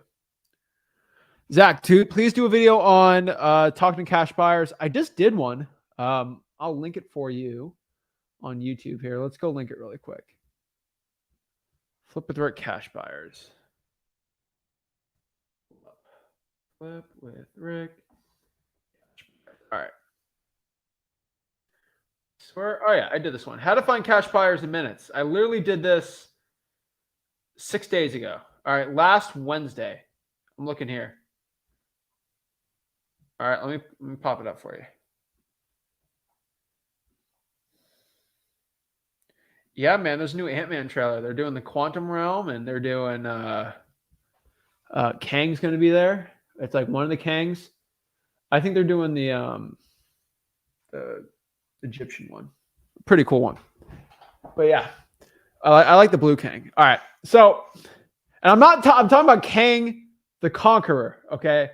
Not any type of other Kang. I'm talking about Kang the Conqueror in the Marvel comics. No other Kang I'm talking about. Kang, the one in Loki, all right? The one that's like jacked. That's what I'm talking about. I'm gonna get in trouble for saying that.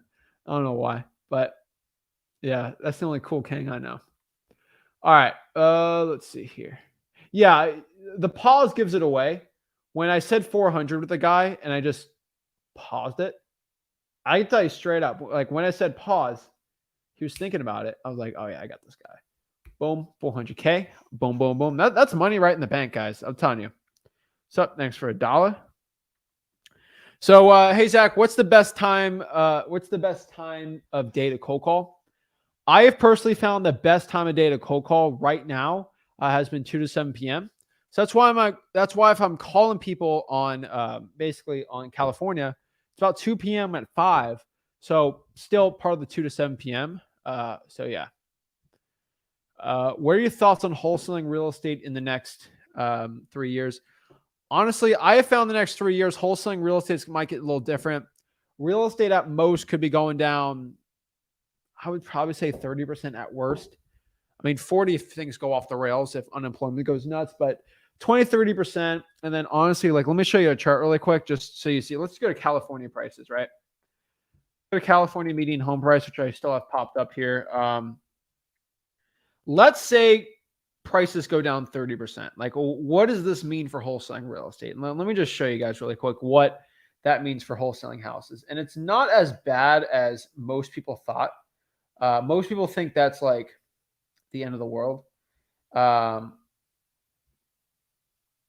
see here. Where is it?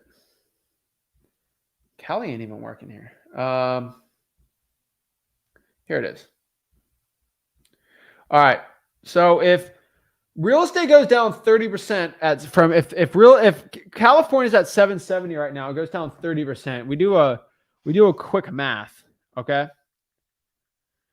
We do quick math here. I mean, that means it'll go down to 540, the average real estate price, which means pretty much you're looking at prices right now. That means real estate would be back to 540, which would be roughly 2019. Okay. That means, were you able to wholesale in California in 2019 when prices were 540? Oh yeah. You wholesale. Guys, I was wholesaling in 2017. The prices were actually lower, which made it easier to wholesale.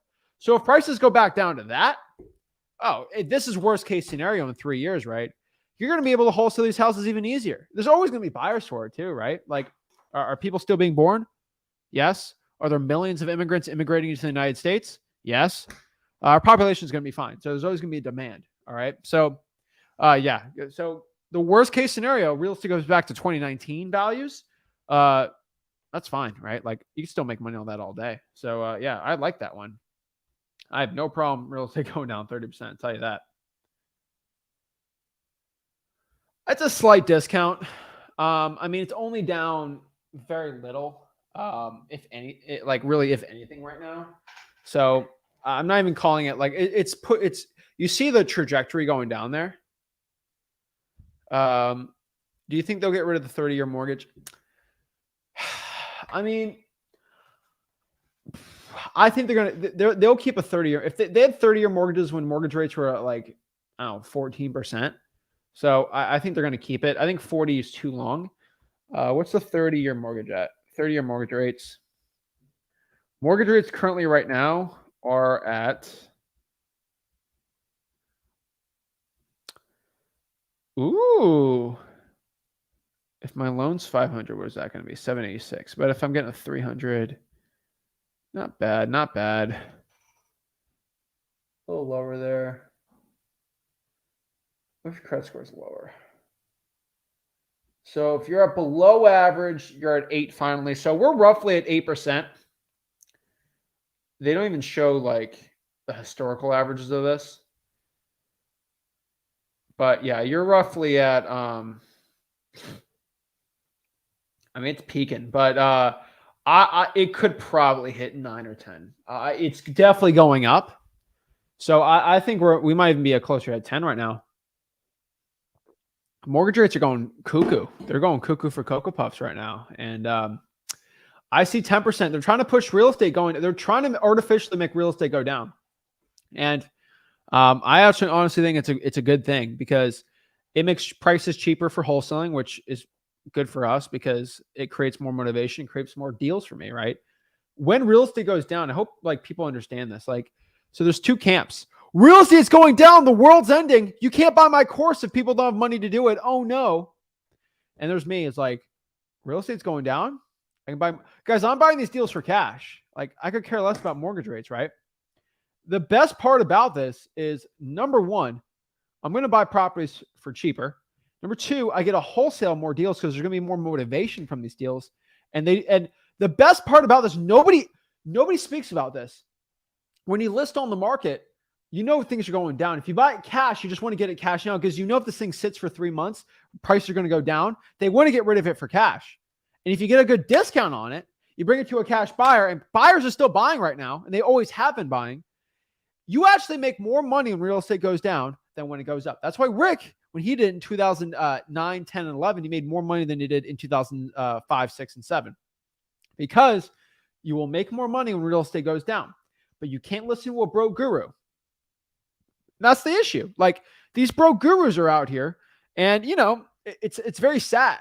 These broke gurus are super sad because they're going to get destroyed. Okay, like these gurus are Thanos, and we got the Avengers over here. We got the Avenger squad, and you know we're going to go back in time. You know we're going to go Ant-Man style, and we're just going to, win, right? And we got no. I'm not going to spoil it, but we're going to have our Iron Man. They're going to stay.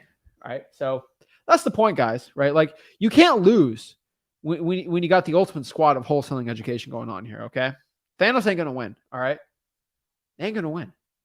And just be honest, a lot of these gurus look like Thanos.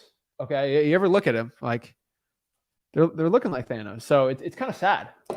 But yeah, I just gotta whip their butts. You know how it does. But guys, when real estate goes down, you're actually gonna make more money. Okay, like every day. Yo, what is up? Hey, what's up, man? How's it going? I'm blessed, dude. Just a quick question. I know I talked to you about like how I'm kind of taking 5 to 10 minutes per probate record. Now, I kind of asked this question the other day, I think, but how many should I aim to call a day? Because my numbers are low and it's making me uncomfortable because I'm not really talking to as many people as I should be. Okay. How many are you doing a day? How many? In terms of calling numbers, I'd say I'm calling between 30 to 50, but people I'm actually contacting could be single digits and maybe sometimes, like, if I'm lucky, 10. I'll give you if you're doing 50 a day, that's actually not bad because what is that? $1,500 a month? Well, also keep in mind that some of the numbers don't work. So like for some people, I call like 3 numbers that are all linked to the same person. So Are you using True People Search? I'm using True People Search, and I'm provided People Looker, so I kind of cross check the data with that too. Do me a favor, email the emails on them too. Email? Okay, I could try email because you'll get 1,500 emails, dude. You'll get emails back, I promise you. 100%. Yeah, I agree. Do you see the emails under True People Search when you do it? I see it on True People Search and People Looker. So yeah, Get 4 emails. Make sure they're professional. Create your ad copy. Send 10 out on each email. Gmail. You good? Per day? Yeah. Sounds good, man. I appreciate it. Dude, that's all I got for now. I'd say Facebook message, but it's hard to get 50 a day. That's difficult. You might get scammed on that one. But 4 Gmail should be fine. Yeah, no, that should be easy. That's no problem. All right, dude. I'll start adding that on. I think that's going to be good because if you can just reach people that aren't answering regular probates, that means your competition's not. You're going to get deals that no one else can. Yeah, because what I'm doing is for people who I can't contact at all, like people who don't even have active numbers listed, I write them down and I send out mailers to them. That's what I'm doing now. So that's it, man. Appreciate it. Thank you, bro. You have a good night. Appreciate it. Boom. Oops. Sadia. Hi, Zach. How are you doing? Good. How are you? Good. Nice to meet you finally. Nice to meet you. What's up? How can I help you out? Yeah, so, okay, I've been on my journey, for a few weeks now, like absorbing lots of knowledge and, watching your videos and everything. And I've been trying to cold call people, a lot of the for sale by owners. So I'm in like Houston, Texas. So just, can you mute that for a second? And yeah, like a lot of people, I guess, I'm sorry, my little kids are playing. You're good. But yeah, so, I'm just calling and a lot of people, some of them get on the phone and I try to, go through the whole trying to get the motivation and all that from them. And a lot of people, I guess, when you try to give them the offer, they're just kind of like, oh no, it's so far off. And I guess my question is, how often should I like follow up with them, like once a month, or am I just being like pushy or like sooner than that, or am I supposed to be also messaging the same people and things like that? So give me a breakdown of the lists. Well, like I said, I've been like doing the for sale by owners. Then I try to pull like the vacant ones from PropStream. But a lot of those people were just like that. They're not interested to sell, and they don't know why they're getting calls and stuff like that. Yeah, honestly, I tell you straight up, I would probably do the Fsbos. Those are okay. Are you drawing for dollars at all? No, it's because what's it called? My husband, he works in the morning, and then by the time he gets off and I have to pick up my children from school and feed them and everything. By that time, it's already like starts getting darker sooner too. So yeah, I am gonna try to like do that as well. I have like, no, I'm just like taking care of the house for them. Okay. Well, do you have only one car? Yeah. Okay. Yeah. My other one isn't working at the moment. Okay. You can't drive for dollars. I would probably just add the other government list: water shutoffs, liens. Mm-hmm. Yeah, I'm gonna do that.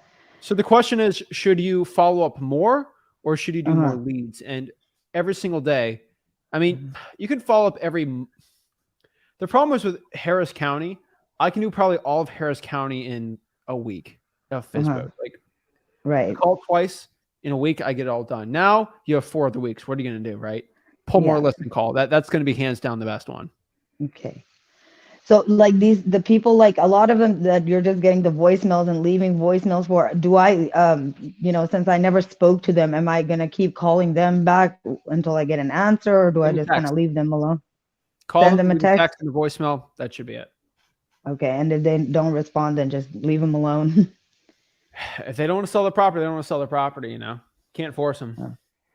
Okay, yeah, I don't know if I'm like, doing something wrong, because yeah, I'm like calling and some people, they're open to getting offers, but I've been trying to give them an offer, but then I guess then they're hesitant, and I guess they're just gonna have to wait and see what the market's doing. And I've been telling them, yeah, if you're trying to get top dollar, then why don't you just list it with the agent? And some people are like, yeah, we are going to, and some are like, not saying much. Okay, well, just trying to make sure I'm doing stuff right here so I can you know, I get it. but I'm over here trying to do everything by myself, you know, plus No, keep up with the house. So yeah. I get it. It's a grind. Okay, I So, appreciate your help. yeah, you're doing good. If you need help Yeah. pulling anything, just let me know.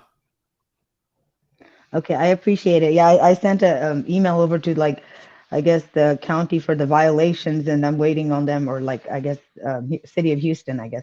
But I'm waiting for them to get back to me. I don't know if they're gonna email it or if I have to go down there. But I did submit like a request for it already. All right, perfect. Okay, well I appreciate it. I'll be back and talk soon again, hopefully. All right, keep it up. Okay, thank you. Oh. Have a good day. You too. All right, last one here. We got Romeo. Oh, hey, what's up, Zach? How you doing? What's up, man? I'm blessed. Dude. What's up? Thank you for taking my call. I was actually writing down the questions as you accepted me. Awesome. So I live in Connecticut. I noticed your video of cold calling from last week in CT. You weren't really a fan. I don't blame you. It's kind of rough out here, but no one who's in Connecticut wants to actually be here. So would you recommend like virtual being a better option, not only since like it's a smaller market, also where in winter's Connecticut coming? are we talking? So I live in Vernon, Connecticut. It's like Tolland County. It's like 15 minutes from Hartford. So Vernon. Yeah, I see Vernon right here. You're by Hartford. Yeah. I like Hartford because properties are kind of cheaper there. Yeah. It's no like New Haven, Milford, but actually Milford's not bad either. But like, I'll be honest with you. How far is Springfield from you?